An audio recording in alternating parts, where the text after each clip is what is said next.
Ini ada pertanyaan. Hebat pula siang ini.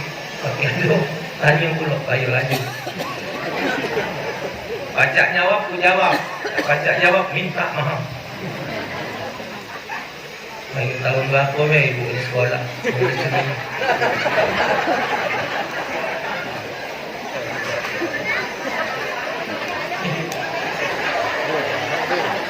Ustaz, Dayak mana? Oh, Dayak mana? Dayak, tentang Jambi Dayak. Kayak mana? Menghadapi suami kalau dibanguni sholat subuh tapi tidak bangun-bangun. Kayak mana saya ngadep? Jangan dihadapi. Belakang nilai. Ibu, ar-rijalu qawwamuna 'ala nisa. Wong lanang ini mimpin betina. Jadi kalau bapak-bapaknya yang nyuruh ibu sholat, itu dalam hukum fikih ada hak untuk memaksa untuk bangun. Saya takut, awet kejulak di tempat itu. Kalau istri tidak bangun, karena suami akan bertanggung jawab terhadap istrinya di akhirat. Tapi ibu, kalau yang tidur suami ibu sudah bangunkan sekali, 2 kali, 3 kali, tapi dia tidak mau bangun, ibu tidak ada hak memaksa dia untuk sholat. Dan di akhirat, ibu tidak akan diminta pertanggungan jawab kalau suami ibu tidak sholat. Istri masuk surga tidak menghalangi dia untuk keluar sehingga dia mengikuti suaminya. Tapi istri masuk neraka, suami ada dalam surga, suaminya dikeluarkan. Oh, kasih dulu bini kamu. Ngaku bini kamu masuk neraka. Tapi kalau istri masuk surga, tidak akan ditanya, nikmatilah surga ibu. Suami bukan tanggung jawab ibu. Jadi kalau punya laki macam ini, jangan ibu hadapi, ibu belakang nih, jangan dihadap-hadap. Ini bagus, yang lama. Ini kaget lagi.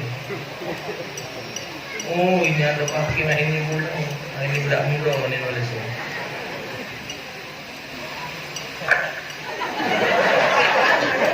Jangan laki kalau itu. Banyak masalah laki Jambi. Waalaikumsalam. Us, Us masih? Us, UST.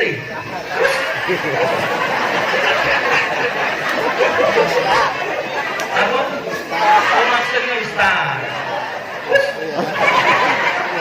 Bagaimana mengatasi suami lagi? Bagaimana mengatasi suami yang ibadahnya rajin tapi maksiatnya jalan terus? Ibu punya tugas mengingatkan. Ingatlah, ibu cuma punya tugas mengingatkan. Ya, kalaupun dia maksiat, ibu tidak ditanya. Cuma ibu ditanya, Oja, misalnya begini, maaf nah ini kau kaya, kau kaya. Waktu di dunia dulu kau ingat tak laki kau maksiat? Sudah ya Allah, lah berkali-kali kau ingat ke? Sudah, masuklah surga kau. Ini kau mangkuk sudah ngatur. Jadi ibu punya tugas mengingatkan, menyadarkan suami yang bermaksiat dan menyadarkan kalau suami tidak ibadat tapi tidak ada hak untuk memaksa. Kalau istrinya tidak ibadat, istrinya maksiat, naik sampai derajat boleh menceraikan dia. Ibu tidak sholat, ibu tidak ibadat, ibu maksiat, suami ingin tahu, ibu tidak berubah, putuskan cerai. Sudah, kita bercerai, habis. Artinya istrinya tidak mau dinasehati.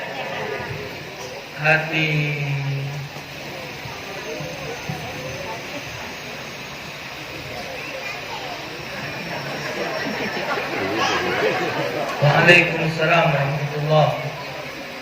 Ustaz nak bertanya. Ustaz, aku kamu bertanya. Ustaz nak bertanya.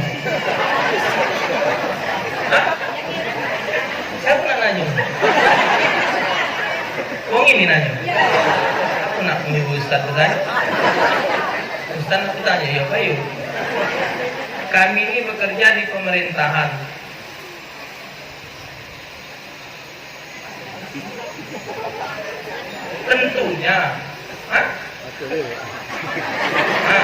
Tentunya dapat fasilitas dari negara. Apakah boleh dipergunakan untuk keluarga kita? Yang fasilitasnya ini apa? Mobil. Kalau mobil itu amanahnya untuk pekerjaan, tidak boleh digunakan untuk keluarga. Jadi mobil itu digunakan dari rumah untuk ke kantor dan pekerjaan kantor. Tapi kan mobil ini diperbolehkan digunakan untuk kepentingan keluarga. Jadi tergantung di akadnya, tergantung di perjanjiannya. Ini mobil dinas digawa mode, mobil dinas digawa ini digawa itu. Padahal mobil untuk fasilitas bekerja. Jadi tidak boleh kalau tidak katik akadnya ya. Pak Ustadz, kalau orang kafir mau masuk Islam, baca sahabat, syahadat. Pertanyaannya, macam mana kalau kita yang keturunan Islam dan orang tua kita Islam, apakah perlu syahadat? Syahadat itu membawa masuk Islam. Kita ini lahir kan father and mother sudah Islam. Mak kita Islam, bukan.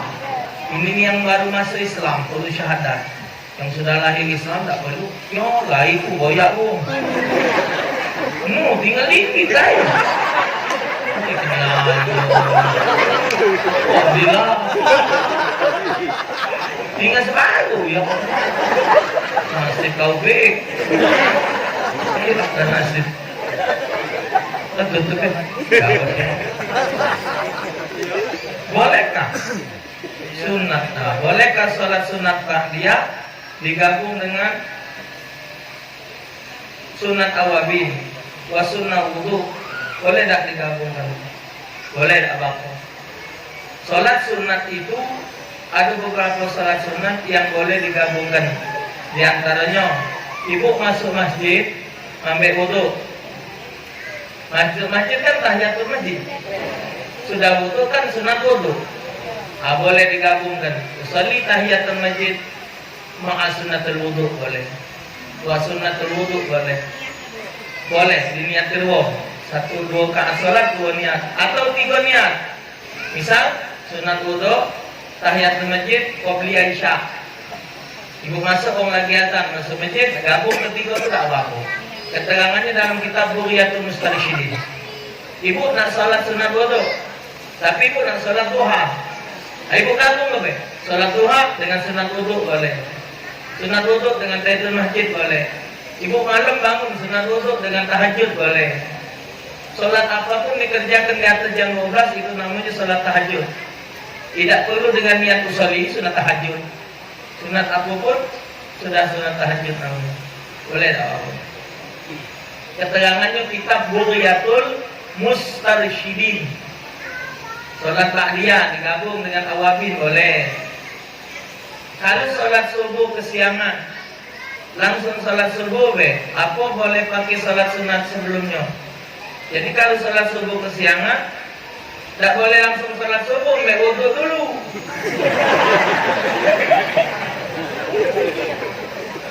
Ya? Itu.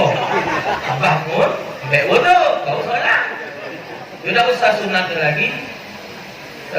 Kalau misal ibu bapak biasa sholat sunat qobliyah subuh, tahu-tahu kesiangan, boleh dikodok qobliyah subuh. Karena Rasulullah pernah melakukan qobliyah subuh setelah terbit matahari.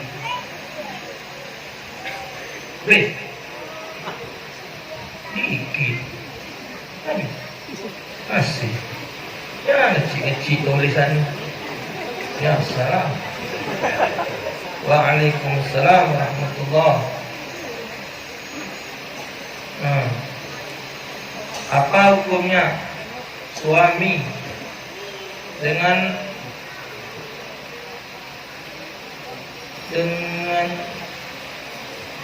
Masih emosi. Suami dengan emosi memberi kata-kata cerai kepada istri, tetapi tidak ada saksi. Apakah kata-kata cerainya sah apa tidak? Ada sebagian ustadz bilang sah, dan ada juga bilang tidak sah, karena dalam keadaan emosi dan tidak ada saksi. Tolong penjelasan ustadz. Ibu, kalau cerai nak pakai saksi, tidak pernah jadi cerai itu. Uang bercerai itu gato-gato dalam keadaan emosi. Maka itu uang lanang marah macam mana pun juga kata-kata cerai tidak boleh diungkapkan. Jadi kalau pelajaran kami, walaupun dia emosi menjatuhkan cerai tetap jatuh talak. Tapi kok akad nikah itu ngapa perlu saksi? Akad nikah perlu saksi untuk mewakili misal. Lanang betino akad nikah tidak pakai saksi. Dia berjalan monggo, boncengan motor perluan, lalu kepukung. Oi, apa kamu monggo nih? Kawin belum, lo perluan. Kami suruh kawin. Siapa saksi? Sudah pokoknya. Saya baca, tapi tanyalah Ustaz Taufik, tanyalah Abdillah. Yo, kami monggo nyaksinya. Kami saksi. Tapi kalau cerai tidak perlu pakai saksi. Saksinya Allah langsung. Yo sudah, kalau macam itu tahu cerai. Saksinya dia dewek. Yo, aku memang pernah menceraikan dia. Jadi dalam pelajaran kami, cerai itu walaupun dalam emosi dan tanpa perlu adanya saksi, tetap kata cerai itu berlaku, tetap sah. Tinggal ibu tulah. Kalau ibu nak yakin yang pakai saksi sudah ngomong aja gitu, kita ceria. Jadi kalau harap kata saksi pun tak jadi. Buat bolok di kamar. Sudah, kalau nak setuju, ceria. Jadi ceria. Kata saksi tidak jadi bolok. Jadi mainan. Jadi saksi itu tidak dituntut dalam perceraian. Nah, ini ibu ini orang lamunan. Ini tulisan tahun 20. Oh, nggak bilang. Macam tulisan ibu tu ini. Ustaz, saya mau bertanya. Alhamdulillah. Kelahiran Nabi Sallallahu Alaihi Wasallam kita peringati, tetapi wafatnya dan kholnya tidak pernah kita peringati. Sedangkan kita, para wali kita peringatan setiap tahun. Saya ingin penjelasan dari Ustaz.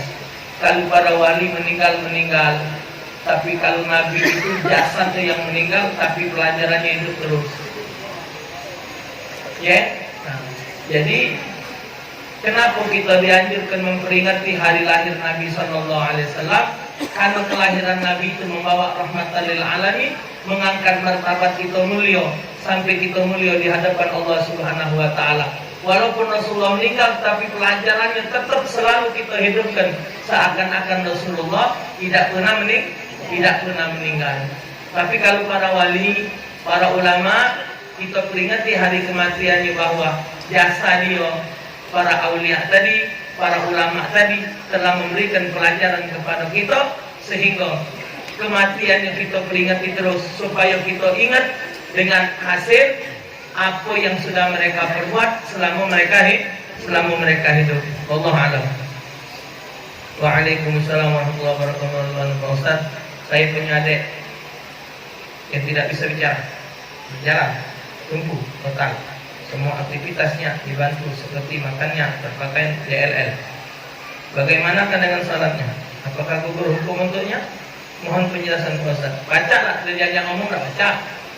Diajar tidak baca, baca hukum. Pembisu dan peka lepas hukum. Pembisu dan peka lepas dari hukum syarak. Diajak bahasa. Tambah lagi aktivitas tidak ada baca. Jadi hukum mukallafnya sudah dapat. Tak kata lagi hukum mukallaf karena akalnya tidak nyambung. Semoga ada manfaat. Lebih dan kurang saya mohon maaf. Nah, kasih. Oh, yang ibu tadi. Maaf ya. Assalamualaikum Wiwi. Waalaikumsalam Wiwi juga. Bagaimana supaya kita tetap ikhlas dan sabar menghadapi cobaan yang diberikan oleh Allah kepada kita. Satu cuman modalnya, ingat bahwa kita ini adalah hamba. Kita ini adalah hamba Allah. Jadi segala yang terjadi pada alam semesta ini atas kehendak Allah. Satu. Kedua, pasti Allah Ta'ala menghendaki segala sesuatu, itu pasti ada hikmahnya dan pasti ada tujuan yang baik di dalamnya.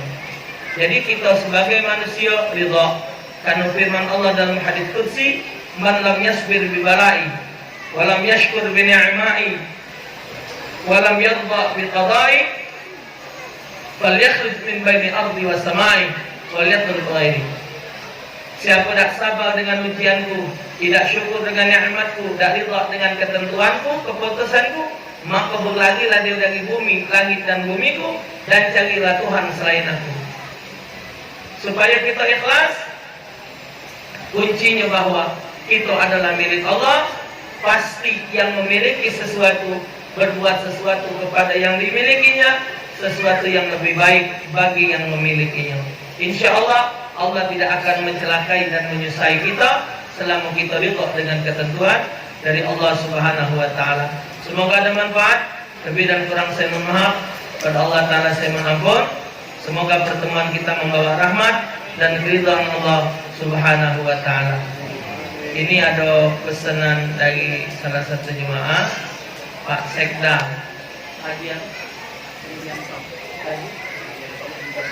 Haji M. Dianto. Beliau berangkat tugas ke Korea. Sampai di sana ada serangan jantung, jadi langsung dioperasi. Alhamdulillah, kita minta kepada Allah semoga beliau disehatkan oleh Allah Ta'ala. Sekda Provinsi Jambi. Ala hadhihi al-Fatihah.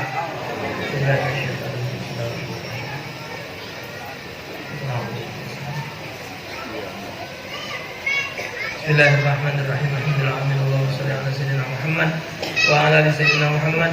Rabbana amanna bima anzalta wa taba'na ar-rasula faqulna ma'asy syahidin. Allahumma arzuqna sihhatan wa afiatan salamatan fid dunya wal akhirah wa nawwir qulubana bi nur hidayatik kama nawwara al-ardha bi syamsika abadan abada bi rahmatika ya arhamar rahimin. Ighfir dzunubana wa li walidina ajma'in. Sallallahu ala sayyidina Muhammad sayyidil mursalin. Alhamdulillahirabbil alamin. Assalamualaikum warahmatullahi wabarakatuh. Bapak, Ibu-ibu